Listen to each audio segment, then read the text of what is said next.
Just a little story. One day I got a phone call when I was the vice chair of Asia Society. The chair at that time was Richard Holbrook. He called me up. He said, Ronnie, I just want to let you know that we have appointed Orville Schell to a position at the Asia Society, knowing that Richard knows very, very well that I would be very upset to have appointed that guy into a position at Asia Society, of which I was the vice chair. So he did it after he appointed him because somebody gave us a lot of money to endow a chair. So Orville and I have known each other for 35, 40 years. We always disagree. I still remember hosting him lunch, he and his wife, in San Francisco when he was still dean of the journalism at UC Berkeley, trying to change his mind. I never changed his mind. But the best moment I've ever seen happen to Orville Schell was when he interviewed you in New York at the Asia Society. For those of you who haven't watched that, I encourage you to watch it.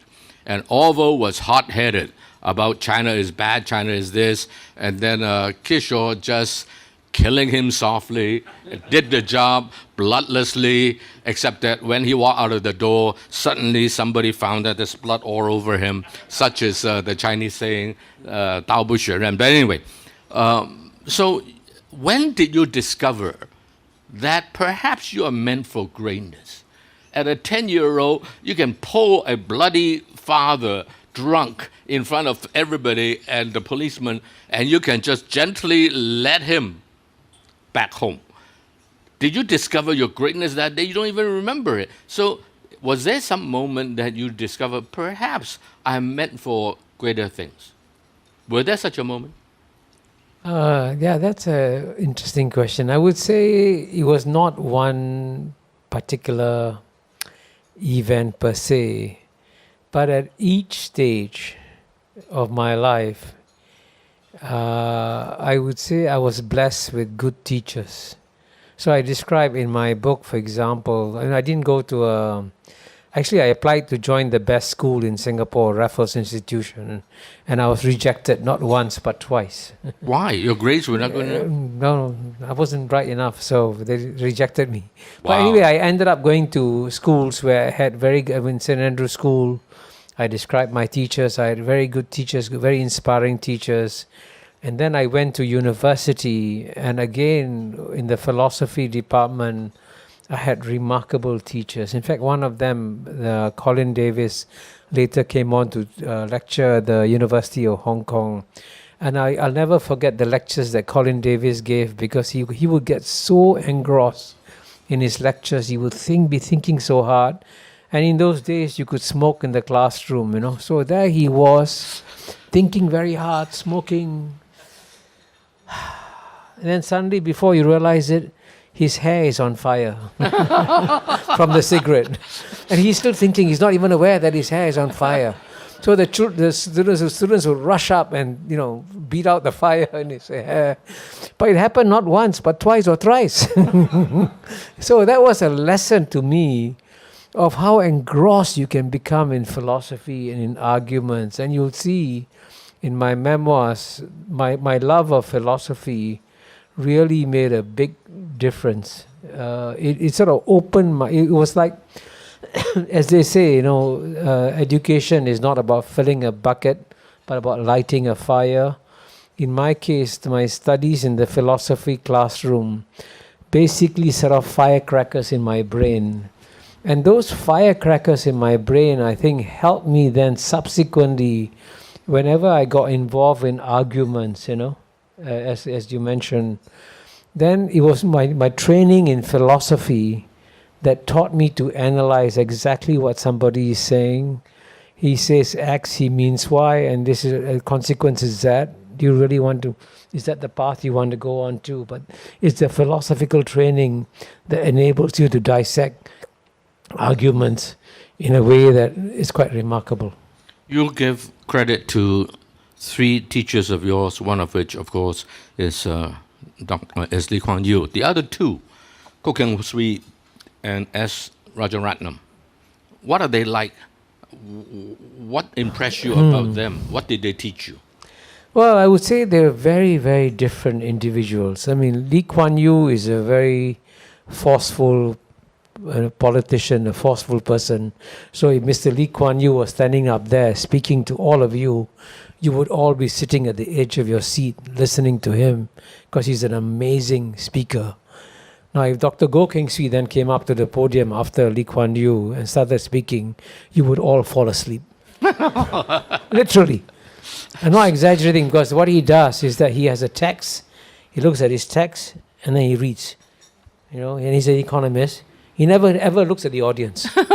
So he's just constantly just reading what he writes is absolutely brilliant. But if you can't connect with the audience, you can't do that.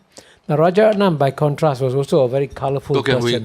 Was an economist. He was an economist, right. An absolutely brilliant economist. With a doctorate degree. As you know, one of Singapore's major success is that it's an economic miracle. And the man who is truly responsible for the economic miracle is Dr. Goh Keng Swee. And he is incredibly hard-headed also, as hard-headed, as tough-minded as Mr. Lee Kuan Yew. And it is very unusual in most governments to have three very strong, powerful individuals who can get along with each other and work with each other. Because normally when you have strong individuals, you also have political competition among these individuals. And then they start fighting each other. But the remarkable thing about Singapore's founding generation is that they were able to work together as a team and complement each other very, very well. What was Rajaratnam like? Well, Mr. Rajaratnam was, if Mr. Lee Kuan Yew came into this room and he stood up there and you faced him and if you confronted him, you would get very frightened of Lee Kuan Yew. I mean, he is a force of nature. But if you met Mr. Rajaratnam, you will never get scared of him. He's the nicest guy in the world, very friendly, constantly smiling, not in the least bit intimidating. Yet, if it comes to a political fight, Rajaratnam was a fierce fighter. I'll never forget once when I was in Cuba, Havana, attending a non-aligned conference in 1979. At that time, Singapore was fighting the Soviet Union, And as you know, Castro was allied with the Soviet Union.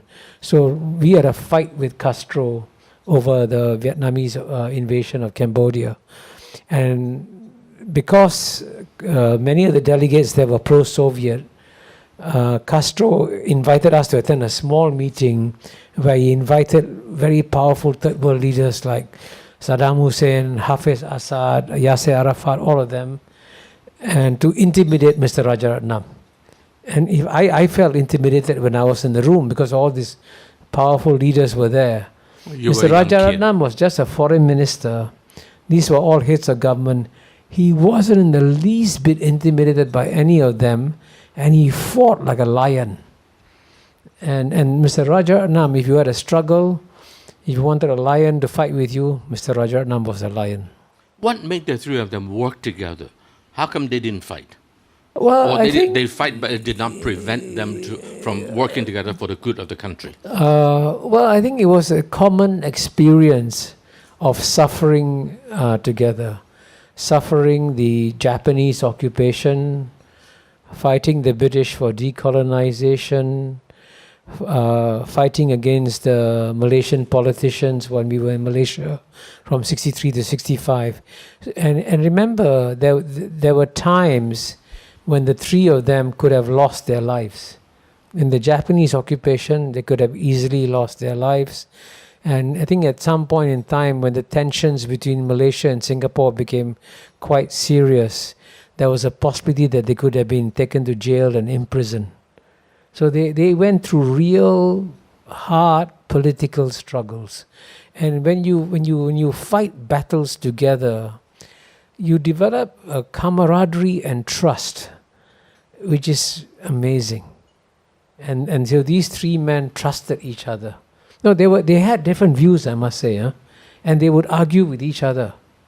And they would be very blunt and direct towards each other in the arguments, and I actually was present sometimes when they argued with each other.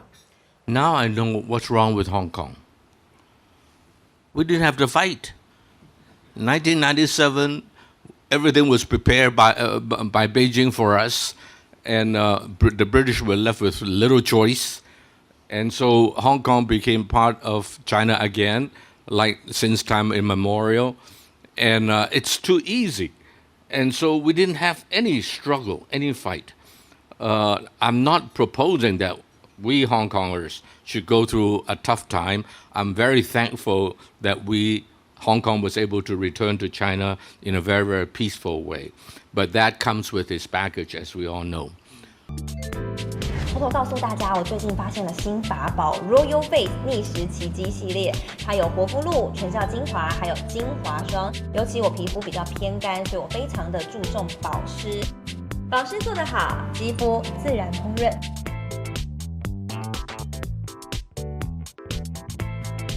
提亮肤色更年轻，抚平皱纹超有感，而且气色变好。用心保养，每天都更美一点。